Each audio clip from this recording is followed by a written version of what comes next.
우리는 지난 시간에 예수님이 안드레와 베드로, 빌립과 나다니엘을 부르시는 사건을 살펴보았습니다.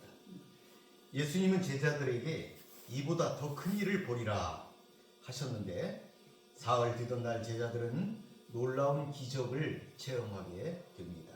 오늘 본문에 기록된 예수님의 7 표적 가운데 첫 표적인 가나 혼인잔치에서 물로 포도주를 만드신 이적을 보게 된 것입니다. 이 첫 표적은 예수님이 전능하신 하나님의 아들임을 입증하며 동시에 예수님으로 인하여 임하는 풍성한 구원의 은혜의 기쁨이 상징적으로 압축되어 있는 말씀입니다. 그러나 우리는 여기서 이보다 더 심오한 의미를 발견할 수가 있습니다. 앞선 1장의 이 내용은 4일 동안 일어난 일입니다. 즉 세례 요한이 1장 19절에서 예루살렘에서 온 바리새인들에게 자신이 누구인지를 밝힌 날부터 다음 날, 그 다음 날, 또 그 다음 날까지, 즉 빌립과 나다니엘을 만난 날까지 총 4일간을 기록한 글입니다. 그리고 이제 다시 본문에 보니까 4일째 되던 날 이렇게 말하고 있습니다. 그러니까 예수님에 대한 기록을 말하기 시작한 날부터 기준하면 오늘이 며칠 날이냐? 7일째 되는 날이다. 그러니까 가나의 혼인잔치에서 기적사건은 7일째 일어난 사건임을 지금 본문은 의도적으로 표현하고 있는 것이다.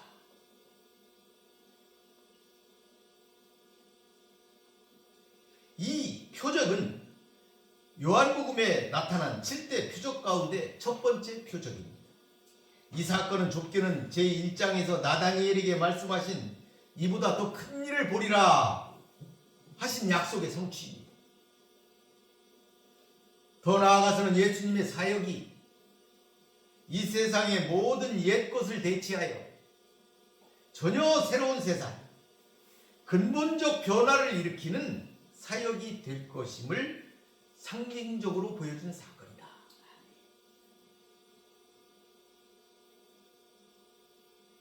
여러분도 말씀을 통하여 이렇게 변화되는 은총의 제자들이 되시기를 바라겠습니다. 아멘. 1절에 보니까 사흘째 되던 날 갈릴리 가나에 혼례가 있어 예수의 어머니도 거기 계셨다.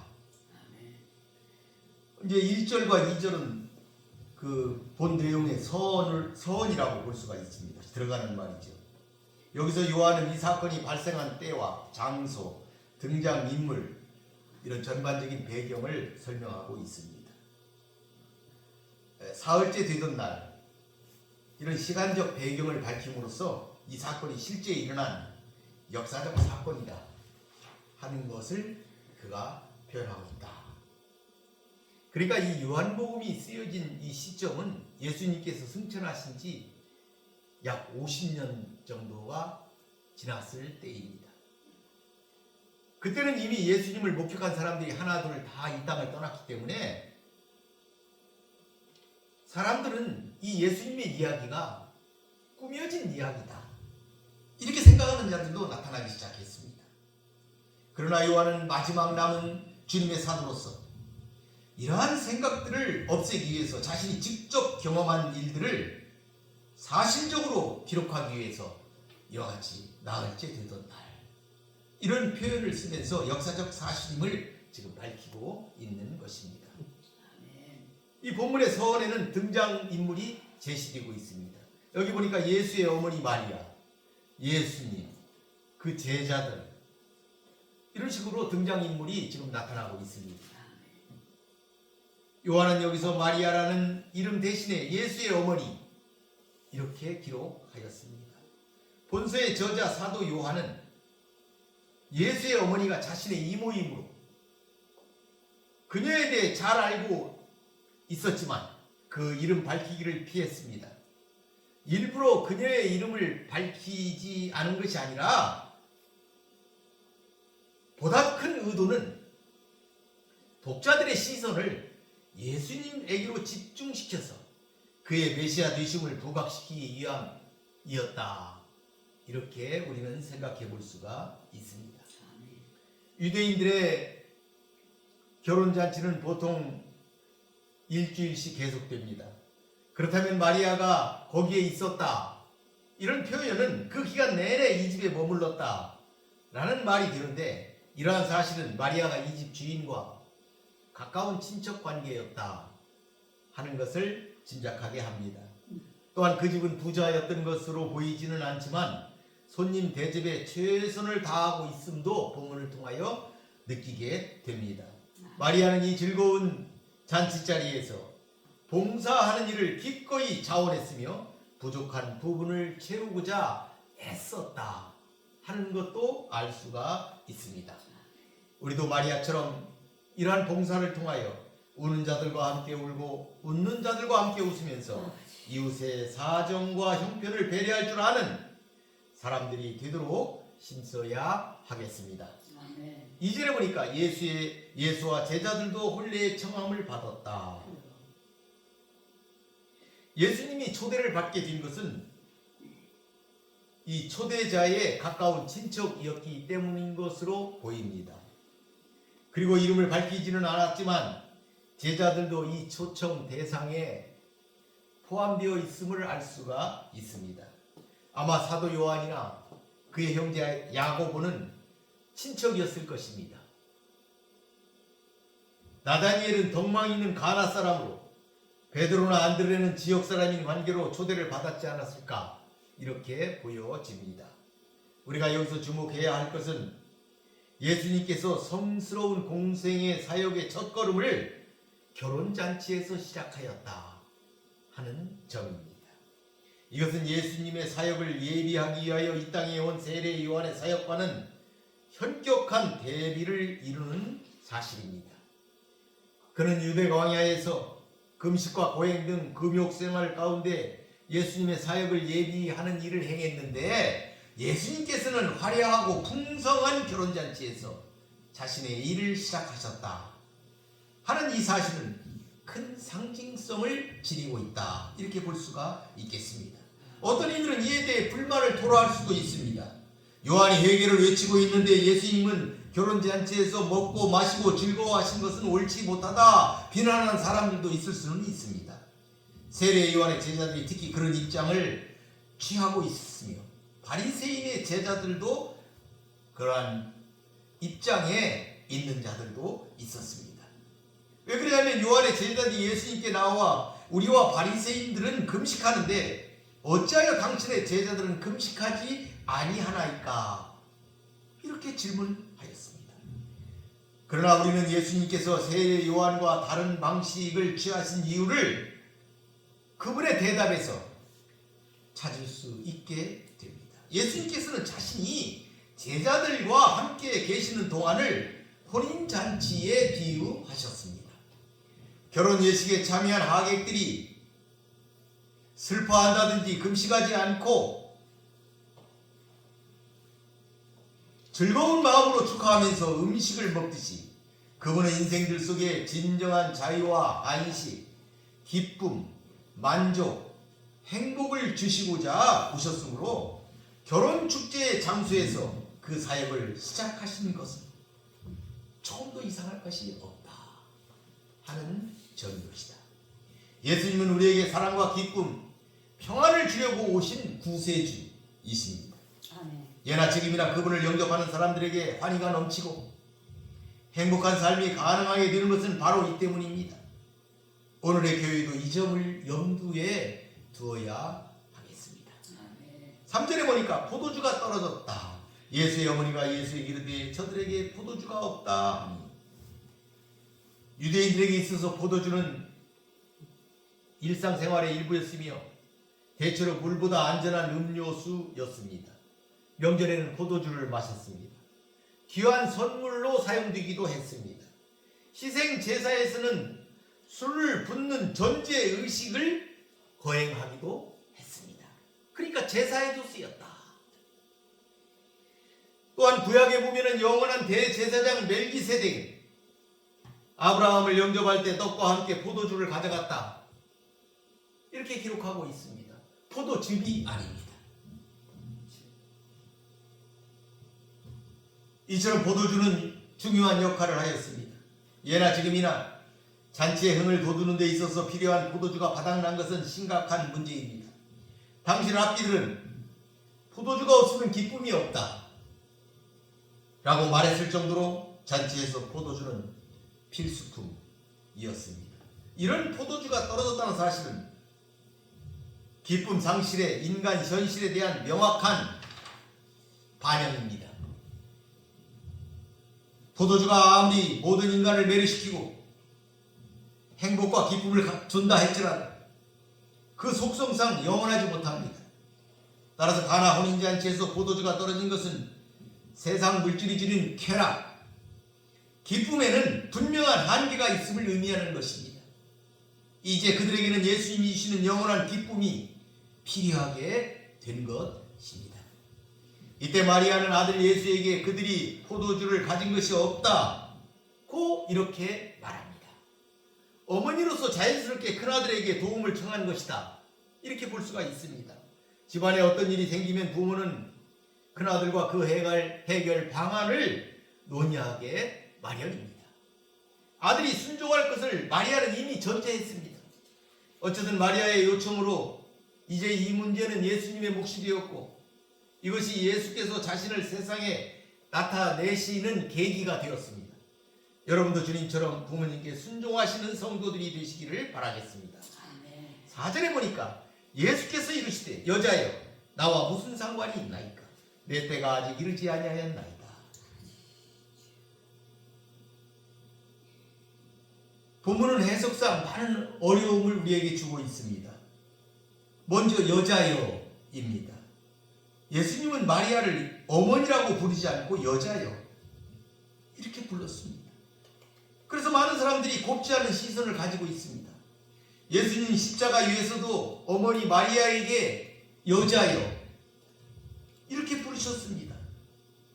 그렇다면 그분은 그 정도로 예의를 모르는 무례하신 분이었을까?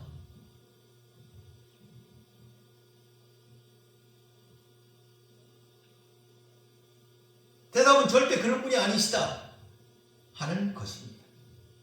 이러한 생각은 이 용어에 대한 무지에서 비롯된 오해입니다. 이 단어는 결코 사람을 경멸하는 뜻이 들어있지 않습니다.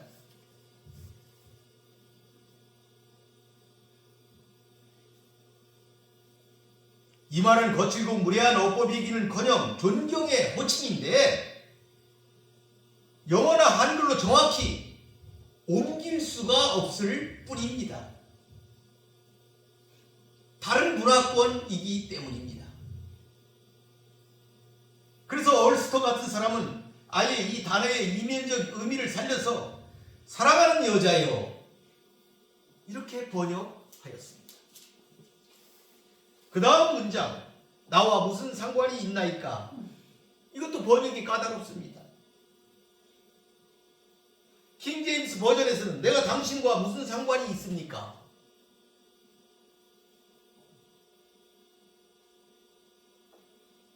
이렇게 번역을 했고 NTV는 당신은 왜 나를 얽히게 하려 하는가? 이렇게 번역해서 예수를 아주 냉혹한 사람으로 오해하게 만들 뿐 아니라 원문의 의미도 잘 드러내지를 못했습니다. 헬라어 원문을 보면 나와 당신에게 무엇입니까? 그러니까 나와 당신에게 그것이 무엇입니까? 포도주가 없다는 것이 나와 당신에게 무엇입니까? 이런 의미입니다. 이는 나와 당신이 그러니까 어머니와 나가 관계가 없다는 의미가 아니라 나와 당신에게 있어서 그 일이 관계가 없다는 거죠. 나와 어머니와는 관계가 없는 것이 아니냐. 왜? 잔치집 일이니까. 그래서 NASB는 저 일이 우리와 무슨 상관이 있습니까? 이렇게 의역을 해서 마리아에게 이 일이 우리에게 무슨 상관이 있는지 물으신 것 뿐임을 부각시키고 있습니다. 즉 예수님께서는 당신이 행하실 기적의 성격을 보다 분명히 하시고자 이렇게 말씀하신 것입니다. 당시 마리아는 자신이 요청하고 있는 이 일의 성격을 바로 파악하지 못하고 단지 인간적 목적을 위하여 이러한 요청을 했던 것입니다. 그래서 예수님께서는 이 일이 인간적인 측면에서는 아무 상관이 없는 일임을 미리 밝히시고 메시아적 소명과 영광을 드러내시기 위한 목적으로 이 일을 행하실 것임을 밝히기 위해서 이 말씀을 하신 것이다.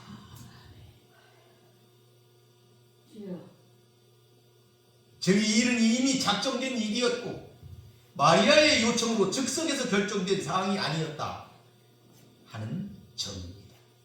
마리아를 숭배하는 사람들이 범하기 쉬운 오류가 예수님이 어머니의 말을 잘 들으신다는 것인데 그분은 마리아의 아들이시기 전에 모든 것을 그 마음의 원함대로 행하시는 하나님이심을 안다면 이런 오해는 말끔히 없어질 것입니다.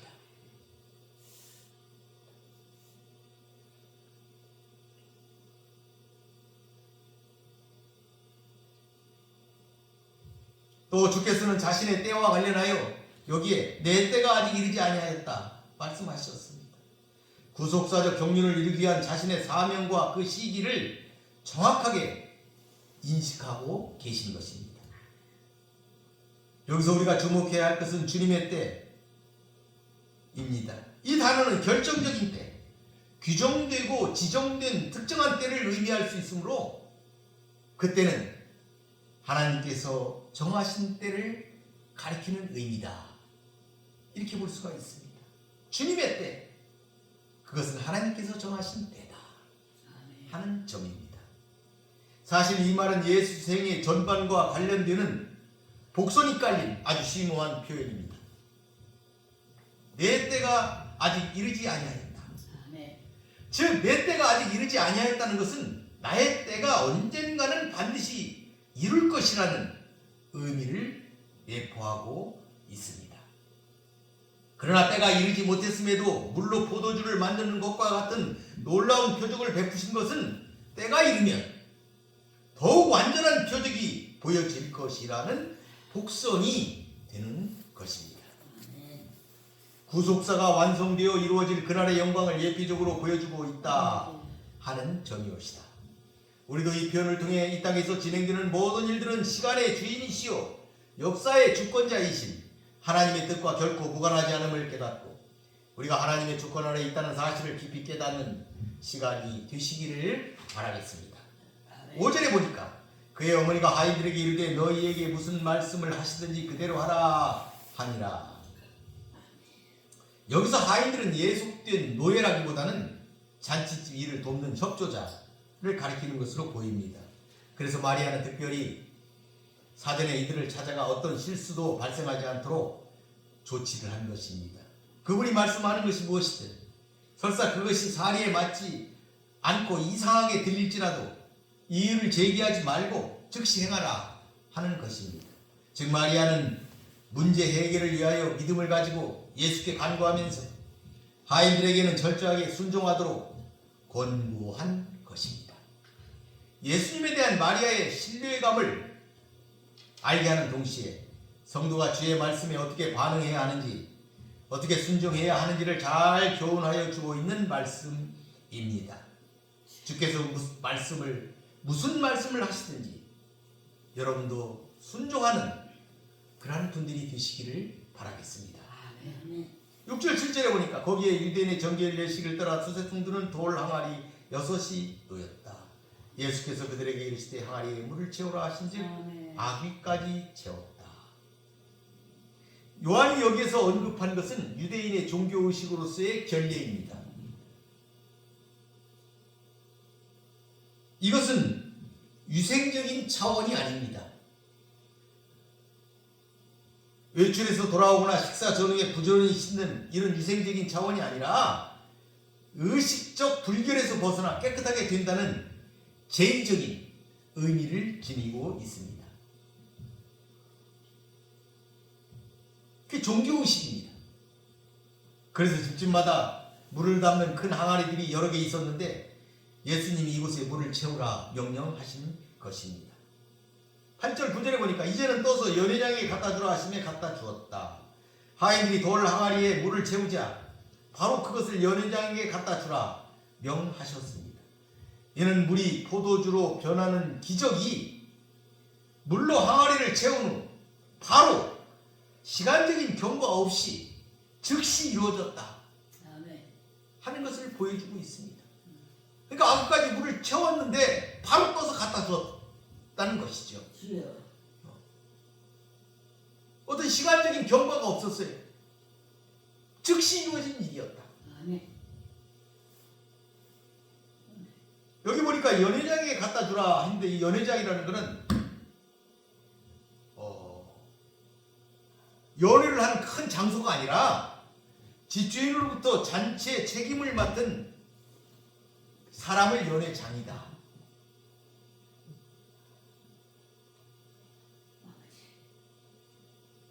이렇게 해석해야 됩니다. 그래서 연회장은 손님들에게 먹을 것과 마실 것을 제공하는 책임을 지게 됩니다. 따라서 새로운 음식이 나올 때는 먼저 연회장이 맛을 보는 것이 관습이었습니다. 근데 하인들은 이에 대해서 의아하게 생각할 수도 있었습니다. 자신들이 채운 물인데 주님은 다시 물을 떠서 연회장에게 갖다 주라 이렇게 하셨기 때문입니다. 그러나 그들은 아무런 이의를 제기하는 것이 없이 즉시 그대로 이를 따랐다 하는 점입니다. 그들이 다소 의혹이 있었음에도 묵묵히 예수의 말씀을 따르는 것은 그들 개인의 겸손이라기보다는 예수님에게서 느껴지는 거역할 수 없는 신적 위험 때문이었다고 보는 것이 적절합니다. 예수님과 진실된 만남을 가진 자라면 누구라도 이것을 느끼게 마련입니다. 여러분도 예수님과의 이런 진실된 영적 만남을 통해 이런 체험이 있으시기를 바라겠습니다. 9절에 보니까 연회장은 물로 든 포도주를 맛보고도 어디서 났는지 알지 못하되 물떠온 하인들은 알더라. 연회장이 신랑을 불러 말하되 사람마다 먼저 좋은 포도주를 내고 취한 후에 낮은 것을 내거를 그대는 지금까지 좋은 포도주를 두었도다 하니라. 연회장은 나중에 나온 포도주가 맛이 아주 뛰어남을 알았지만 그의 능력으로도 이 포도주의 기원은 알 수가 없었습니다. 하나님께서 하시는 일들에 대하여는 아무리 그 분야의 전문가들이라도 도무지 그 출처나 과정 등에 대해 알 수 없음을 잘 나타낸다 볼 수 있습니다. 반면 하인들은 마치의 식별에서 연회장보다는 못하지만 그 출처에 대해서는 명확히 알고 있었습니다. 그들은 그 일을 직접 보았기 때문입니다. 이제 그 방면에 있어 최고 전문가로 그물을 시험해본 연회장은 아주 특별한 최고급 포도주임을 알게 되었습니다. 이처럼 고급의 양질의 포도주를 뒤에내는 것은 당시의 관례상 아주 이례적인 처사였습니다. 예수님은 이처럼 물이 포도주로 변하는 것을 보여줌으로써 예수님의 신적 능력을 분명하게 그들에게 보여주셨습니다. 여러분도 예수님은 이러한 하나님의 아들 되심을 믿으시기를 바라겠습니다. 11절에 보니까 예수께서 이 첫 표적을 갈릴리 가나에서 행하여 그의 영광을 나타내심에 제자들이 믿었다. 예수님은 이 기적을 첫 표적이다 이렇게 말하고 있습니다. 예수님의 이적을 표적으로 부각시킨 것입니다. 예수님의 이 이적은 단순히 사람들을 놀라게 하는 위대한 행동이나 치유 이상으로 하나님의 아들이시라는 사인으로 본 것입니다. 그걸 단순한 기적으로만 본 것이 아니고 그 기적을 통하여서 그 기적을 행하시는 예수님을 하나님의 아들이시라는 표징으로 사인으로 요한 이 제자들은 그때 보았다 하는 것이었다. 이 표적을 통해서 제자들이 믿었다 이렇게 기록하고 있습니다.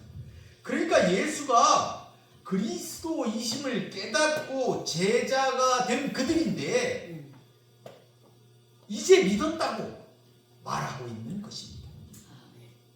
그러니까 안다는 사실, 그리고 인정한다는 사실 자체가 믿음은 아니다 하는 것을 보여주고 있습니다. 하나님께서 요구하시는 것은 믿음인데 이 처음 표적을 보기 전에는 제자들은 지식으로 예수님을 알았을 뿐 깊은 믿음은 없었던 것입니다. 그러나 이제 제자들은 믿게 되었습니다. 여러분도 지식이 아닌 믿음으로 예수께 나아가 그의 제자가 되는 영광을 누리시기를 바라겠습니다. 말씀을 마무리해 보겠습니다. 우리는 오늘 예수님의 첫 번째 표적인 가나 혼인잔치 집에서의 포도주 사건을 살펴보았습니다. 이 사건은 예수님의 기사 기록이 시작된 후 7일차에 일어난 사건입니다.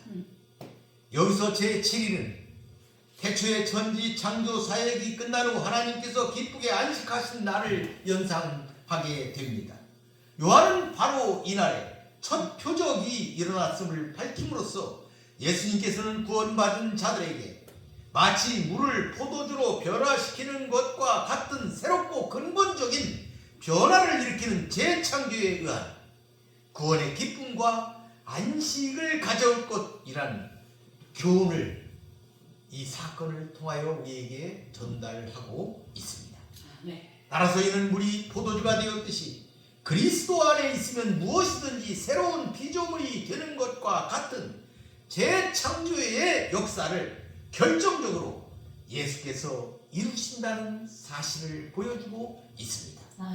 예수님은 말씀으로 포도주를 만드시어 무익한 것을 유익한 것으로 바꾸셨던 것처럼 인생의 완전한 변화를 통하여 인간에게 영육간의 구원의 풍성한 축복이 임하게 만드실 것입니다. 이렇게 사람이 변하여 새롭게 될 수 있는 것은 율법적 의식을 준수함으로써 되는 것이 아니라 오직 예수 그리스도로 말미암아 되는 것입니다. 예수님만이 우리를 변화시킬 수가 있습니다. 그러므로 우리는 예수님을 잔치에 초청한 이 가정처럼 우리는 주님을 모시고 친밀한 식탁 교제를 우리도 나누어야 합니다. 우리도 우리 마음에 우리의 예수님을 초청하여야 한다 하는 점입니다. 그러나 예수님을 손님으로만 대우하고 우리가 주인처럼 우리 생각대로 하지 마십시오.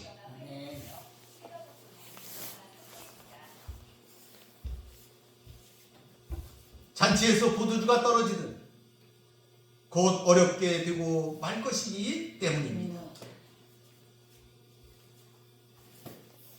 우리는 주님이 우리 곁에 계신 것을 깨달으면서 우리는 주님을 찾아야 합니다. 어려운 일에 대하여 우리는 주님께 아뢰며 기도로 사용하여야 합니다. 예수님께 맡겨야 합니다. 마리아가 예수께 포도주가 떨어진 것을 믿음으로 간구하였던 것처럼 우리도 우리의 일을 예수님께 고백하여야 합니다. 그리고 우리는 주님이 주시는 말씀에 순종하여야 합니다. 우리는 주님이 주시는 그 말씀을 판단하지 말아야 합니다. 잔치집 종처럼 의심하지 말아야 합니다.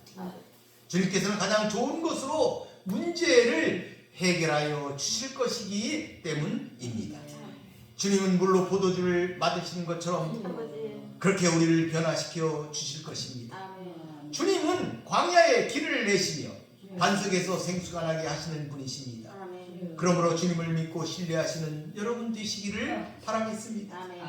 주 예수님은 그런 능력을 가지신 하나님의 아들이시며 구세주이시기 때문입니다. 그때 혼인잔치의 문제가 해결되어 우리 삶은 변화된 모습으로 평안과 안식 속에 새 생명을 누리며 살게 될 것입니다. 우리도 그날의 어린 양의 혼인잔치에서 만나는 성도들이 되시기를 바라겠습니다.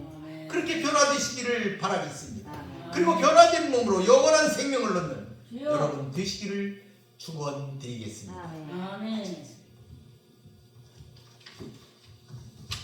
기도하겠습니다.